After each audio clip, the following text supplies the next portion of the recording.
Ding dong, the witch is dead, but will it stay there? Let's take a look at this newest OTA in Marvel Snap. First up, a change I actually predicted in my faux TA. Star-Lord is losing 2 points of power. Now, this is a change that I think will be relatively impactful.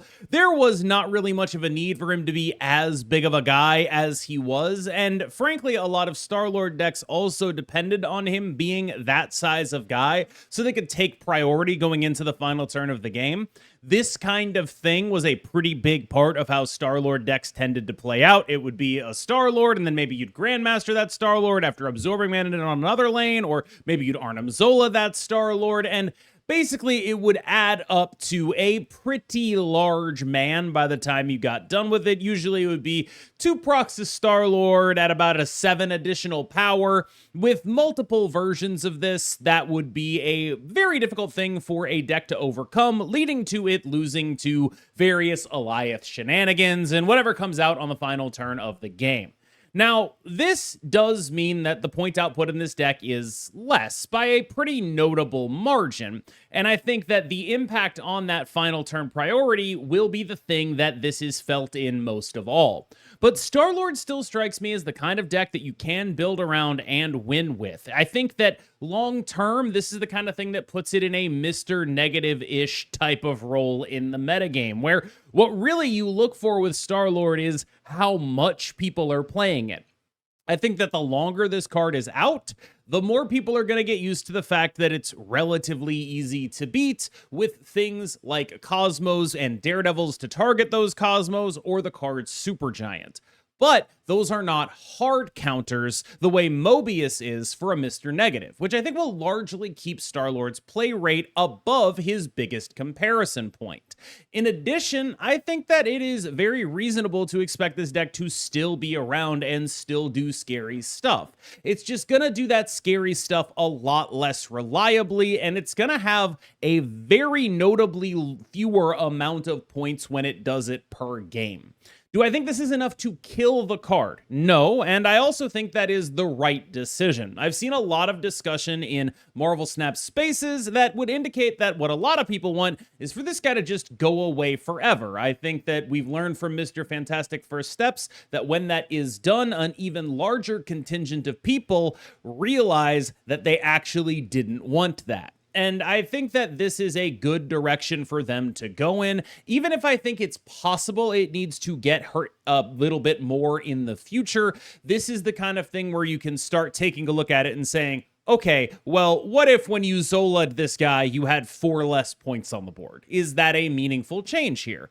And I think the answer is it's not nothing, and it probably does change a few things about this card. But I also think that it's a lot harder for people to beat a version of this card where you don't care about that. I think basically that some of the baseline decks for Star-Lord are going to get worse, but that there are still interesting and compelling ways to play with this card that don't lean into doubling it nearly as much or don't care about priority nearly as much, that will still allow it to be a notably important part of the metagame. The question is it just too much? And I think the play pattern Star-Lord has demonstrated is the worst thing about it. My argument that this needs to get nerfed further is entirely based on the fact that Star-Lord's play pattern mostly just sucks. You don't do anything, and then you do everything. That's fine, but it mostly just makes people retreat after a bunch of games of doing nothing. So you do nothing for 5 turns, and then your opponent leaves. Great. Awesome gameplay. That's the biggest offense that this card is, I think. I think as a card, this will take it much closer to balanced, but the general play pattern of this deck is so odious that maybe the people who just want to get rid of it forever kind of have a point. Alioth losing a point of power is a nod to what the better Star-Lord decks tended to look like, with the notable exception of specifically Honifer's very teched out top of the metagame Star-Lord list that I think is very, very difficult to play. The best Star-Lord lists were duplicating Star-Lord and playing things like Alioth in order to shut the door. What felt like the major strength of generic Star-Lord lists was that it was a Mr. Negative type deck that beat up on other Mr. Negative type decks by preventing their cards from meaningfully interacting with anything you were going to do. Alioth is a card that mostly sucks. I think that this card is a card they could have kept at the 6/6 they gave it when the Techpocalypse happened. I'm not going to complain about it going to 6/7. I'm also not going to do the expected joke here. You can probably do it yourself. This is a card that I think has never done anything good for a metagame when it's been good. It has always been a door slammer. When you talk about a card like Cosmo, Cosmo is another card that typically gets talked about in those terms. But when you look at a metagame like the one we have right now, Cosmo is actively helping you try to deal with the Star-Lord stuff, where Alioth is basically only ever slamming the door in concert with something that's already broken. This is a play pattern that I think is largely one they should be discouraging, and I'm very happy to see Alioth get a point of power taken off, justified or not. And for what it's worth, it likely is justified based on the numbers. Another one I got right in my OTA is Fang Foom losing 2 points of power down to 710. Now, don't worry, this is actually the last one that I got right, so not a great hit rate for you boy. That said, the Fang Foom thing is largely, this guy is so much about his effect, but his body is so big that sometimes that doesn't even matter all that much, or it allows you to get to inappropriately large numbers with this card. The biggest thing that really tipped me off to this is I was sometimes just playing him for 12 power because that's how much energy I had in the Star-Lord deck. Like, I've put Fang Foom in a lane my opponent has Cosmo in just because it was the biggest body in my hand. And it's like, oh, okay, that's probably not how this should go. 710 is likely not enough to make it do anything other than what it's already doing. But when you flip that around, if you can have a card maintain basically the exact same play rate and the exact same rolls and take 2 points off of it, that's a nerf you should basically always do in order to keep the game more in line. This is a bit of a bingo free space for me. It felt like a very clear and easy thing they could do, and it turns out, a very clear and easy thing they could do. I do not expect it to meaningfully impact Fang Foom. In terms of the changes to Star-Lord and the Star-Lord deck, the Star-Lord change is much, much, much more impactful, especially given how often you're copying that card or duplicating that card, and how much you care about having priority when you are also a deck that can duplicate Alioth. That stuff, they took a lot of the power out of the least fun Star-Lord outcomes, but this guy is the remainder of the part where Star-Lord sucks, because he makes the entire first 5 turns of the game not really matter, and I still think he's going to be a little bit too good at that. You are still going to get plenty of output out of this guy, and I strongly suspect that if you purchased Fang Foom, there is nothing for you to complain about in this nerf. It probably, if anything, didn't go far enough.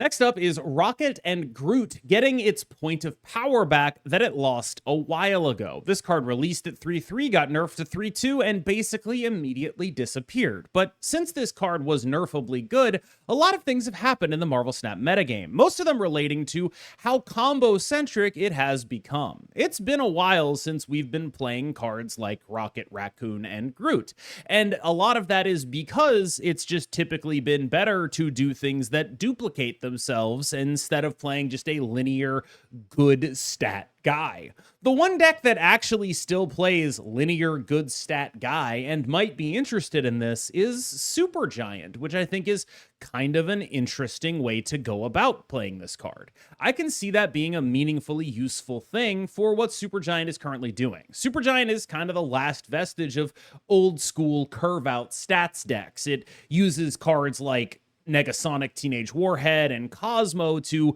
make sure that your opponent is not actually duplicating, drags you down to its level, and beats you with experience. I can see this being a relatively interesting card in that deck. Unfortunately, it's very bad when it's only asked to do 1 turn's worth of work, which is a fairly common outcome in Supergiant decks. Outside of that, I'm not really sure. There just aren't a lot of decks that want to be playing a good card on every turn of the game anymore, because tech isn't really up to handling the specific ways in which things can double in this current metagame. So what are we going to do with this guy? I kind of suspect he's going to stay exactly where he is right now, which is relatively not very important to the metagame.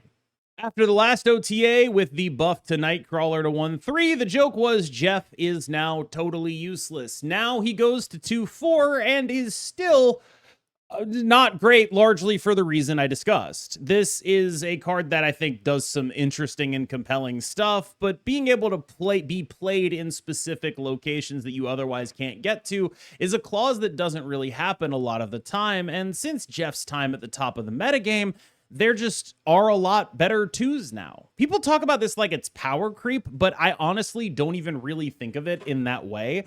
Like, is it power creep to make one good 2-drop, right? Like the card that started pushing Jeff out of the metagame was Kate Bishop. It's like, I don't know if that's power creep so much as there just weren't any good 2s. And Jeff was the biggest beneficiary of the world where there weren't any good 2s. They didn't synergize with anything. Nothing was about synergy in the first place. So you just played a guy, right? The most synergy you got was like, I'm an Elsa Bloodstone deck and I'm playing Jeff. That's about as far as synergy went in the old school Marvel Snap days. Everything was kind of about, here's some good value stats. It was a much different game than it is now.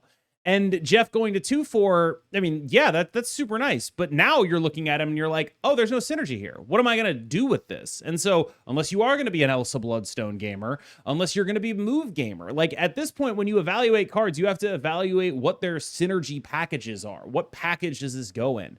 And I think that that's the kind of thing where it's like, I'm not sure that Jeff has one of those things. I can see a world where, again, like we talk about a Supergiant, right? Supergiant cares about moving stuff because it cares about specifically manipulating priority. And so that's why Nightcrawler was good in this, and that's why Jeff could be good in this. But again, you aren't really looking at just a card being good on rate anymore as enough for it to be a reasonable card in any metagame.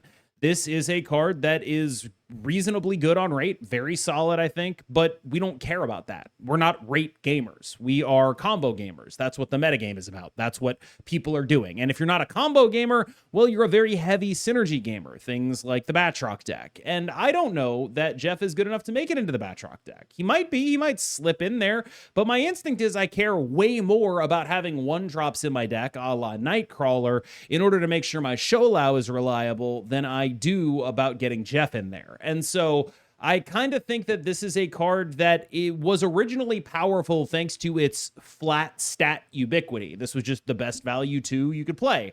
But we don't care about value anymore, and it doesn't have a lot of synergy hooks. And so if it doesn't have those synergy hooks buoying it in the modern era of Marvel Snap, I'm not sure it's going to do anything. Magus going to 2-3 is honestly a bit of a crazy buff. I am a little like, whoa, about this guy, because my understanding of this card is that it should be able to copy objective cards. That's the new mechanic coming out in the upcoming season. And then in the season after that, there's a bunch of objective cards too. And if I'm building my deck around an objective card, then I definitely want the card that says I can be a second copy of your objective card. The card that specifically twigs me out with Magus is Storm. That is one that is data mined for the end of next month, so 2 seasons from now, which is a card that wants you to skip energy, and Magus can make you go get like that copy of Storm from your deck when you don't draw that. Like, that seems pretty compelling to me. I think just generally at 2-3, this guy has a whole new lease on life. He might not be doing anything incredible, but there's probably something that someone will find with him at some point in the future that makes him worth at the very least considering, where at 3-5, I just genuinely don't think there was. This also means that maybe we revisit those Iron Man skip energy kind of decks with the Moon Girl Warlock kind of thing, because being able to do something like Magus on 2, Warlock on 3, Moon Girl on 4, and have that curve actually work is a big buff there.